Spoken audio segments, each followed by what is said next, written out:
The scent of cinnamon rolls and melting butter curled through the kitchen like a memory you couldn't quite place. Outside, the wind pushed against the window panes, making the blinds twitch like nervous fingers. I stood at the sink, rinsing a glass I'd already cleaned twice. The water ran hot over my hands, the faucet hissing softly. The only sound in a house that had become too quiet.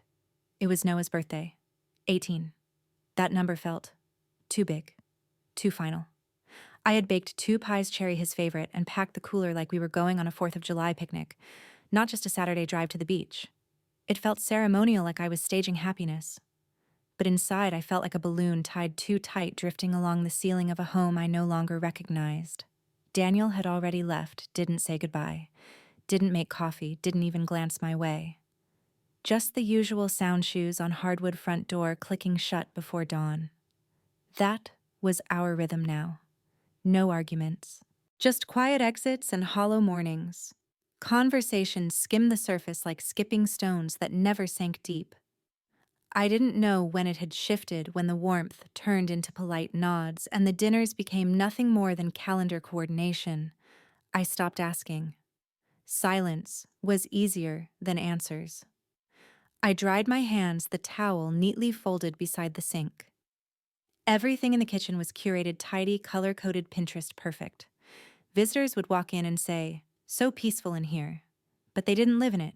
They didn't feel the quiet pressing in from all sides.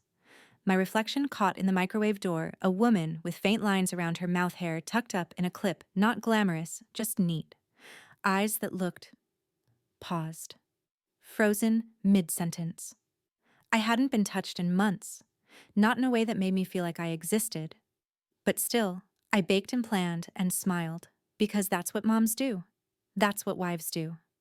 The fridge door opened behind me with a low hum. "Need help?" His voice, soft, easy, familiar, made me turn. There stood Noah, barefoot, hair still messy from sleep, his t-shirt loose on one shoulder, smile lazy and crooked, like when he was a little boy with missing teeth and pockets full of beach rocks. "Always," I said, handing him a stack of napkins. He took them, fingers brushing mine. Just a second. Just long enough to feel the contrast, his hands now bigger, stronger, but still gentle. He moved to the drawer, rummaging for utensils, humming something under his breath. The sound filled the room, not with noise, but with life. A warmth I hadn't felt in a long time. "You okay?" he asked. Not looking up. I answered too fast. "I'm fine." He paused, just a flicker, then nodded like he didn't believe me but wouldn't push. He handed me the forks with a grin. "Best beach food ever coming up." I managed a smile, thin but real. At the beach, families scattered like seashells across the sand. Children squealed in the waves. Umbrellas bloomed in stripes and florals. Noah carried the cooler like it weighed nothing. I followed, sun hat in hand, watching him relaxed, effortless. A young man now. Not the boy who once clung to my legs, crying about sand in his shoes. We set up near the dunes. I laid out the towels. He anchored the umbrella. The wind smelled like salt and sunscreen and childhood. He tossed me a frisbee. I missed. He laughed. I teased him back. We really played until our cheeks were flushed and our laughter startled even ourselves. When we collapsed on our towels, breathless, I closed my eyes. "Can you get my back?" I asked, handing him the sunscreen. "Sure." I expected quick, careless hands, but his touch was hesitant. Cool at first, then slow, even. The lotion slid over my shoulders, just below the strap of my dress. I didn't move, didn't stop him. And I didn't know why. His fingers paused, rested. My breath caught. The moment thickened, not with desire, but something more dangerous. Loneliness. That kind that seeps into your bones. That makes a single touch feel like rain to the parched. He didn't say anything. Neither did I. But when I turned, our eyes met. And nothing was the same after that. We ate lunch on our towels, turkey sandwiches wrapped in wax paper. Slices of pie balanced on paper plates. The breeze kept tugging at the napkins. I held them down with one hand, pretending not to notice how his gaze lingered. Noah took a bite and grinned. "This bread's amazing." I smiled faintly. "Fresh baked. Took all morning." He looked up at me. Really looked. Not just a quick glance, but with a softness that made me feel exposed. You didn't have to do all this, he said. I wanted to, I replied. It was true, but it wasn't the whole truth. I reached into the cooler, pulled out a small box. Here, I said, handing it to him. Happy birthday. He opened it carefully. Inside was a leather-bound journal, deep brown with his initials stamped on the cover. For your thoughts, I said. For when you go. He ran his fingers along the spine. It's perfect. He whispered voice, catching just slightly. I looked away toward the water even as something inside me tightened, because the memory of his hand on my back hadn't faded. If anything, it colored the air between us now. Everything felt heavier, quieter. Then I saw Daniel. He was walking toward us from the boardwalk, suit jacket slung over his arm, tie, loose phone in hand. He didn't look up at first, just kept scrolling like he was trying to find a reason to join us. Hey, he muttered finally, stopping just short of the towels. Happy birthday, son. Thanks, Noah, replied voice flat. Daniel sat stiffly, elbows on his knees. Traffic was a nightmare, he said, then returned to his phone like we weren't even there. I watched him, the way his presence changed nothing. Or maybe it changed everything. His body was here, but his mind had long since moved out. He didn't see us. Not really.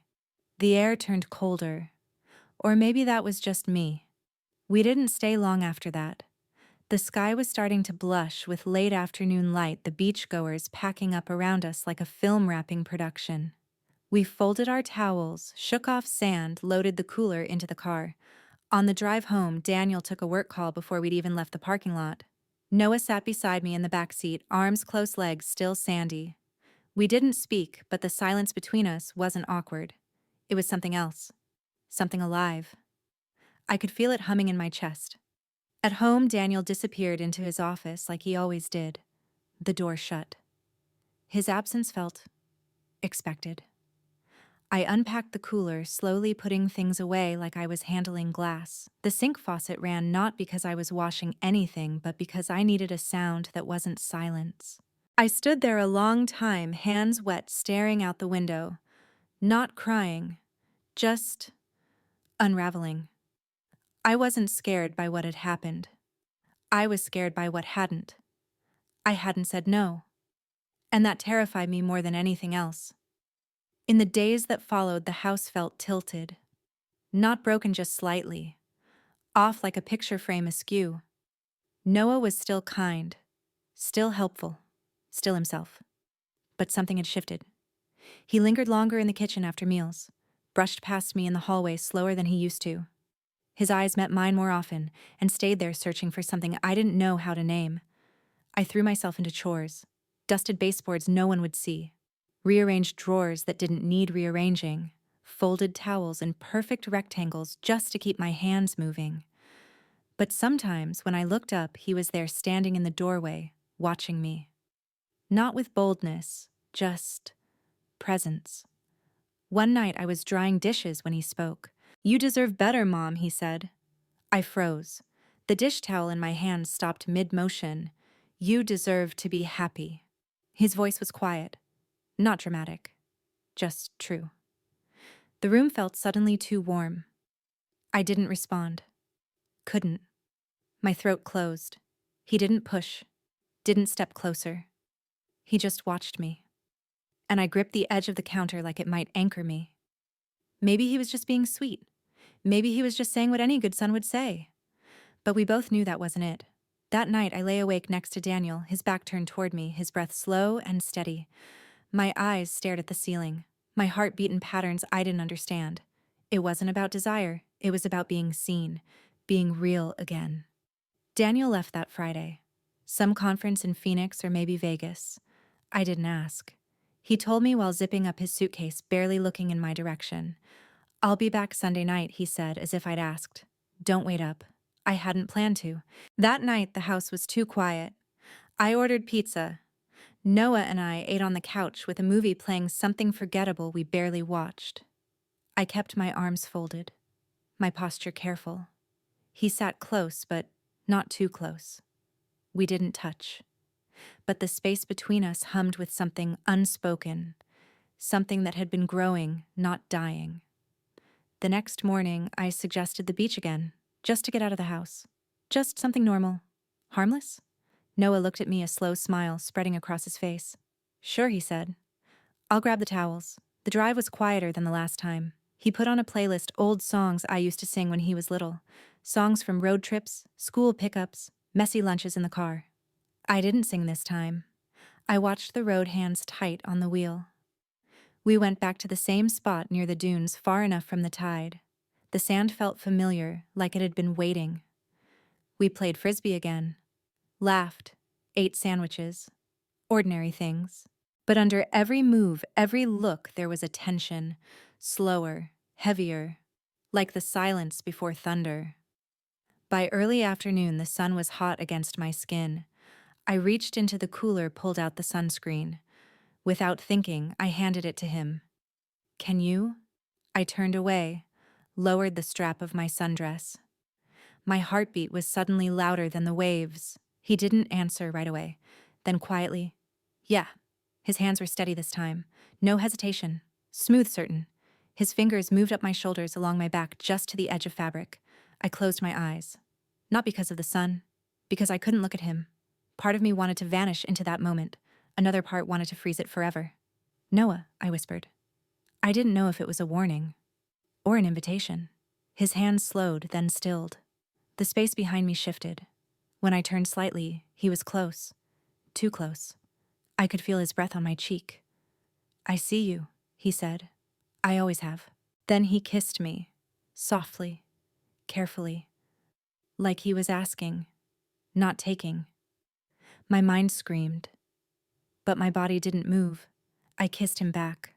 Not with hunger, with confusion, with loneliness, with that aching, dangerous feeling that comes when someone looks at you like you're not invisible. It lasted only seconds, maybe less, but everything changed in it. When we pulled apart, his breath was shaky. His eyes searched mine. I'm sorry, he whispered. I shook my head. I wasn't, I said softly. Not yet. We didn't talk on the way home. The silence was thick, almost alive, not empty, full of everything we didn't know how to say. Noah stared out the window. I gripped the steering wheel like it might crack in my hands. The sun was still shining. The world still turning. But nothing felt normal anymore. When we got home, he carried the cooler inside and disappeared into his room. I didn't follow. I walked straight to the kitchen and began cooking dinner. Not because anyone was hungry, just to keep my hands moving. I peeled carrots, chopped onions, stirred boiling water I didn't need. Every movement was mechanical, every breath heavier than the last. It wasn't shame that gripped me, not entirely. It was something far more dangerous, desire. Not just for Noah, for what he made me feel. For that brief, aching second when I wasn't a ghost in my own house, when anyone saw me, wanted me, and I hated myself for needing it. Daniel came back Sunday night, just like he said he would. He kissed my cheek in passing, loosened his tie, and asked if there was anything to eat. I gave him the leftovers from the night before and poured his wine without a word. He ate on the couch, watching some documentary on his phone, barely glancing at me. I stood at the kitchen sink again.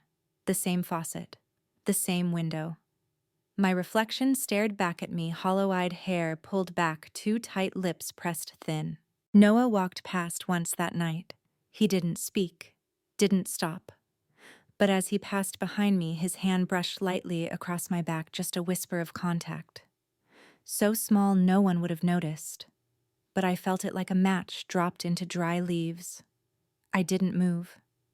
Couldn't. The last week of summer passed like a dream you couldn't quite wake from. Not chaotic, just crooked, tilted. Like the ground had shifted a few inches and no one was brave enough to say it. Noah began packing for college, little by little. A stack of books here, a drawer emptied there. His room started losing color. The posters came down, the bed was stripped, the shelves looked too bare. I hovered. I told myself I was being helpful, folding clothes, labeling chargers, making lists. But I wasn't helping. I was staying close. He didn't bring up the beach. Neither did I. But it was in everything. In how long he lingered near me. In the way our arms brushed when we passed in the hallway. In the way he looked at me like there was something between us now. Something fragile and powerful and unnamed. One evening, I was wiping down the kitchen counter for the third time, even though it was spotless. When I looked up, he was sitting on the couch, watching me, his eyes soft, his hands folded. There was something in his gaze, not boldness, not guilt. Something gentler, sadder. "You deserve better, Mom," he said again, not as a comment this time, as a truth. I froze dish towel still in my hands. "You deserve to be happy." The room felt too still, the hum of the fridge too loud. I didn't answer. My mouth was dry, my heart louder than his words. He didn't move, didn't look away. I turned back to the counter and gripped the edge, grounding myself with the feel of cool stone beneath my palms. He was just being kind, I told myself, just saying what any good son would say. But it wasn't that. We both knew. That night, I lay in bed next to Daniel, a man I had once loved with everything I had. A man who now barely noticed when I left the light on or cried quietly into the pillow. He slept soundly, his back turned, his arm flung across to the empty side of the bed like a stranger. And I stared at the ceiling, not from guilt, from grief. Because I hadn't felt that way in so long, that raw, terrifying feeling of being known. It wasn't about Noah. It wasn't about lust. It was about being awake again. About realizing how long I'd been sleepwalking through my own life. 2 nights before Noah was set to leave, we sat on the porch after dinner. No music, no wine. Just the sound of cicadas humming in the trees and the scent of jasmine sneaking in from the neighbor's yard. He sat beside me quiet. The stars were just starting to peek through the blue-black sky. "You nervous?" I asked, breaking the stillness. "A little," he said, then added, "Mostly I just don't want to go." He didn't mean college, not entirely. "You'll be great," I said, forcing a small smile. He nodded, but his hands twisted in his lap like he wanted to say something else, something more. After a while, he stood. "Good night, Mom." I opened my mouth to say something, anything, but nothing came. Good night. And then he was gone. His footsteps soft on the stairs, the screen door easing shut behind him. I stayed out there a long time, watching the shadows shift across the lawn, listening to the ache inside me deepen. It wasn't simple. It wasn't clean, but it was real. And I didn't know what to do with that. The morning Noah left for college, the house felt too quiet. Even the coffee pot sounded louder than usual, gurgling in the silence. I stood at the front door, arms wrapped around myself, watching through the window as he loaded the car. Trunk open boxes stacked with quiet precision, posters rolled and tucked into corners. His backpack sat slung low on his shoulder, worn leather straps twisting against his shirt. He moved like someone trying to focus. Like someone packing more than just things. Daniel came out first. He gave Noah a quick, obligatory hug, a back-pat kind of goodbye. Forgettable. Then he checked his phone and muttered something about being late for a call. He didn't linger, didn't look back as he went back inside. And then it was just us. Noah turned to me, his face unreadable. His eyes, though his eyes were full. He walked up slowly, stopped a step too close, and then without a word wrapped his arms around me. It wasn't long, it wasn't short, it was just, "Enough. I love you," he whispered into my ear. His voice cracked just slightly. My arms tightened. "I love you too." He pulled back slowly, like letting go actually hurt. I didn't kiss his cheek, didn't touch his face. I just looked at him, tried to memorize the lines of his jaw, the freckles near his temple, the way his eyes softened when they landed on me. Then he got in the car and drove away. And I didn't cry. Not at first. I walked back into the house barefoot, the hallway cool against my skin. Everything felt still like a stage after the actors have left. His room was half empty, smelled like detergent and something faintly boyish. I stood in the doorway and stared at it. The walls, the carpet, the silence. Then I walked to the kitchen. The counter was clean. Too clean. I stood at the sink and turned on the faucet. Just for the sound. The water ran over my fingers and I gripped the edge of the basin. Because something in me had torn. Not in a violent way. In a quiet, slow way. Like fabric unraveling one thread at a time. That night, I lay next to Daniel again. His back to me. The room too cold. He didn't notice the way my breath hitched. Or maybe he did, and just didn't ask. He hadn't noticed a lot of things for a long time. I thought about Noah's hands on my back, his voice saying, "I see you," and I hated myself. Not just for what happened, but for needing it. For wanting to be noticed so badly I blurred every line I'd spent a lifetime keeping sharp. I wasn't in love with my son, but I had crossed something, emotionally, spiritually, physically in ways I didn't know how to explain to anyone, even myself. And now he was gone. And I was here, stuck in a marriage full of silence in a house full of air that didn't move. I thought I would feel relieved when he left. Instead, I felt hollow, because what broke me wasn't the kiss, it wasn't even the silence after.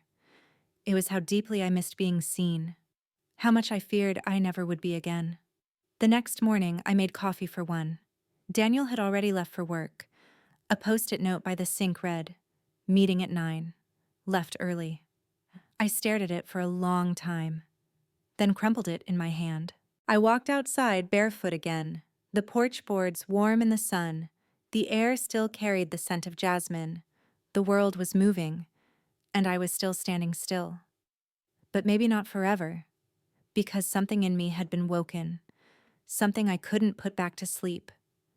And for the first time in years, I felt that quiet whisper inside, "You're still here." And maybe, just maybe, that was a place to begin.